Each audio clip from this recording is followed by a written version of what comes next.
เกิดเรื่องจนได้พงษ์ลำเพลินพิธีกรหลักของอลังการโชว์ได้ประกาศลาลงจากวงเป็นทีเรียบร้อย หลังจากปะทะคารมกับคอปเตอร์ เมื่อบ่กี่วันที่ผ่านมานี่มันเกิดอีหยังขึ้นแท้จะเกี่ยวข้องกับเรื่องนั้นหรือบ่คลิปนี้มาวิเคราะห์นำกัน ทักทายสบายดี FC แฟนคลับทุกท่านที่เคารพและนับถือเป็นอย่างสูงมาพบมาพ่อกับเรื่องประเด็นดราม่าอีกแล้วบ่คิดบ่ฝันว่ามันจะเกิดขึ้นกับองค์กรของเสียงวิหกนกพงศกรเรื่องนี้คันถ้ามันเป็นแบบนี้นี่วงในคงจะพากันวุ่นวายกันนักกลัวเก่าแน่นอนบอดนกบอดนุคงจะบ่นิ่งนอนใจคงจะพากันเคลื่อนไหวแน่นอนอยู่บุยูมันเกิดขึ้นได้จังใดเรื่องราวแบบนี้พงลำเพลินเมื่อก่อนมีค่อยบ่ฮู้เพราะว่าบ่ค่อยได้ใส่ใจแต่มาฮู้เมื่อประมาณ3วัน4วันที่ผ่านมานี่มีประเด็นดราม่ากับคอปเตอร์ต้องขอเอ่ยชื่อเพราะมันเป็นเรื่องจริงและสื่อสังคมโซเชียลก็รับรู้แล้วก็คือตอนที่เฮ็ดโซให้น้องคอปเตอร์เป่าแคนเพลงเฉลิมพระเกียรติบ่คันถ้าผิดต้องขออภัยบังเอิญเป่าผิดประมาณวรรค2วรรคแหละน้อยๆนึงดอกท่านผู้ชมเพิ่นก็บอกว่าเพิ่นเตือนไปหลายครั้งแล้วเตือนไปในแอปส่วนตัวแล้วก็ยังบ่มีการเปลี่ยนแปลงก็เลยเตือนเข้าไปในกลุ่มของวงเฮ็ดให้ FC คอปเตอร์บ่พอใจกลับเข้าไปถล่มทลายใส่อันนี้หรือบ่มันเป็นสาเหตุเฮ็ดให้เราได้ลาออกอาจจะบ่หยุดแต่ FC ของคอปเตอร์เข้าไปถล่มทลายใส่อาจจะเป็นเพราะผู้หลักผู้ใหญ่ในวงในองค์กรบ่ตำหนิติเตือนแห้งไปหรือบ่เกี่ยวกับเรื่องการกระทำของเราที่มีต่อคอปเตอร์หรือบ่มันจึงก่อให้เกิดเราทนบ่ได้ตัดสินใจประกาศลาลงตอนกลางดึกมื้อนี้เลยท่านผู้ชมอันนี้เพจหนึ่งได้ออกมาเคลื่อนไหวว่าเกิดอีหยังขึ้นพงลำเพลินประกาศลาลงอลังการโชว์กลางดึกซึ่งเจ้าตัวบ่ได้ลงรายละเอียดเกิดคำถามสนั่นการในวงการหมอลำเมื่อพงลำเพลินพิธีกรคนดังของคณะหมอลำอลังการโชว์ออกมาเคลื่อนไหวประกาศลาลงหน้าที่การงานกลางดึกแบบกระทันหันโดยบ่ได้ระบุสาเหตุหรือรายละเอียดใดๆทำให้แฟนๆและผู้ที่ต่างก็พากันงงไปเป็นแถวยิ่งสร้างความสงสัยมากขึ้นเมื่อการประกาศดังกล่าวเกิดขึ้นกลางฤดูการแสดงซึ่งถือว่าบ่ธรรมดาหลายคนจึงต้องตั้งคำถามถึงเบื้องหลังการตัดสินใจครั้งนี้ว่าเกิดอีหยังขึ้นภายในคณะหรือบ่ขณะเดียวกันนั่นโซเชียลก็ยังจับตามองการเคลื่อนไหวของตายสุวรรณันท์นางเอกประจำคณะหมอลำอลังการโชว์ซึ่งเป็นแฟนสาวของพงลำเพลินว่าจะยังคงทำหน้าที่บนเวทีตามปกตินี่ต่อไปหรือบ่เนื่องจากยังบ่มีการชี้แจงอย่างเป็นทางการจากทั้งสองฝ่าย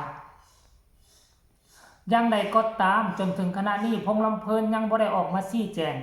เพิ่มเติมใดๆทำให้ประเด็นดังกล่าวยังคงเป็นที่เว้าถึงกันอย่างมากว่าซั่นเด้แฟนหมอลำและต้องรอติดตามกันต่อไปว่าจะมีความคืบหน้าอีหยังเกิดขึ้นอีกตื่มบ่ท่านผู้ชมนอกจากพงลำเพลินออกมาประกาศออกแล้วก่อนหน้าพงลำเพลินจะออกมาประกาศลาลงกำนันแพก็ได้โพสต์เคลื่อนไหวเป็นในบอกว่าคันท่าค่อยบ่ดีพอเก่าคนอื่นมาแทนค่อยโลดตลอดระยะหลายเดือนนี้ค่อยเฮ็ดมานี่บ่มีอีหยังบ่ดีในสายตาเจ้านั่นหมายความว่าจังไดนั่นหมายความว่าโดนตำหนิโดนผู้อยู่เบื้องสูงกว่าตำหนิที่เตือนมาแห้งแน่นอนแล้วที่สำคัญน่าเป็นห่วงคันพงลำเพลินออกตายสุวรรณันท์ก็คงจะออกเช่นเดียวกันเพราะสองคนนี้ออกมาจากวงเก่าก็ออกมาพร้อมกันเข้ามาอยู่วงใหม่ก็เข้ามานำกันถ้าผู้นึงออกผู้นึงก็คงจะออกคือกันหั่นละท่านผู้ชมปกติแล้วองค์กรของเสียงวิหกเป็นองค์กรที่อยู่กันแบบอารมณ์อร่วยอยู่กันแบบสบายบ่ค่อยเกิดปัญหาคนโตนหนีลงกลางคันจักเทื่อ แต่ว่ามาครั้งนี้อลังการโชว์มันเกิดอีหยังขึ้นก็เข้าใจอยู่วงน้องใหม่มันคงจะมีปัญหาแบบนี้กันทุกองค์กรเนาะวงน้องใหม่นี่นะมันยังจูนกันบ่ติดมันก็ต้องมีกระทบกระทั่งกระแทกกันเป็นเรื่องปกติเป็นเรื่องธรรมดาแต่ค่อยก็บ่คิดบ่ฝันว่าจากน้ำนิ่งสะพันไหลลึกอลังการโชว์นี่นิ่งๆคิดว่าจะบ่มีอีหยังเกิดขึ้นได้ตั้งแต่เปิดวงมาก็มีประเด็นแต่อย่างเดียวคือตำหนิที่เตือนคอปเตอร์ไปหั่นล่ะตัวนี้บ่จะเป็นจุดประเด็นที่สำคัญเฮ็ดให้ผู้รักผู้ใหญ่เข้าไปโถมใส่พงลำเพิ่นอาจจะตำหนิที่เตือนแห้งนั่นนี่จนเฮ็ดให้พงลำเพิ่นออกไปหรือเขาอาจจะคิดเลือกเอาคอปเตอร์เอาไว้ดีกว่าจะเอาพงลำเพิ่นเอาไว้เพราะค่อยเห็นคอมเมนต์หนึ่งค่อนข้างว่ากระทบกระแทกจิตใจของพงลำเพิ่นบอกว่าพงลำเพิ่นเจ้าสามารถเป่าแคนแบบคอปเตอร์ได้บ่ได้แต่คอปเตอร์สามารถเป็นพิธีกรแทนเจ้าได้ไหนคำนี้มันแทงใจหลายที่สุดพิธีกรแต่ว่าค่อยขอว่าพิธีกรบ่แม่นไผก็จะเป็นได้นะมันต้องเกิดจากความสามารถฝึกฝนหล่อหลอมเป่าแคนก็คือกันคะแนนไปให้พงลำเพิ่นไปเป่าแคนคันให้เราฝึกฝนหล่อหลอมให้เวลาเราน่ะไผก็เฮ็ดได้หมดบ่มีไผจะเฮ็ดบ่ได้มันจะเป็นเรื่องนี้บ่จะเกี่ยวกับเรื่องนี้บ่อันนี้ค่อยบ่ขอฟันธงก็แล้วกันเนาะก็ขอให้ทุกสิ่งทุกอย่างมันลงตัวกันแล้วกันเขาก็ยังรอท่าคำตอบการที่เราออกมาประกาศในการดึกมื้อคืนนี้บางทีคันว่ามีการเจรจามีการโอ้ร่วมกันเข้าใจก็อาจจะเห็นการเคลื่อนไหวของเรากลับคืนมาก็ได้ตอนนี้คือหลายคนมึนตึ๊บแต่ว่าทุกคนพุ่งเป้าไปใส่เรื่องเดียวที่ค่อยเว้านี่แหละเพราะว่าอยู่มาดีๆบ่ได้เกิดหยังขึ้นเด้จนเกิดปัญหาเรื่องคอปเตอร์ขึ้นแล้วจึงเกิดการลาออกแล้วก็จึงเกิดการเคลื่อนไหวของกำนันแพเกิดขึ้นแบบนี้ทุกสิ่งทุกอย่างมันมีทางแก้ไขท่านผู้ชม FC แฟนคลับก็ขอส่งกำลังใจให้กับพงลำเพิ่นนะก็แล้วกันขั้นดีแท้ก็กลับขึ้นมาทำหน้าที่ให้มันได้ก็แล้วกัน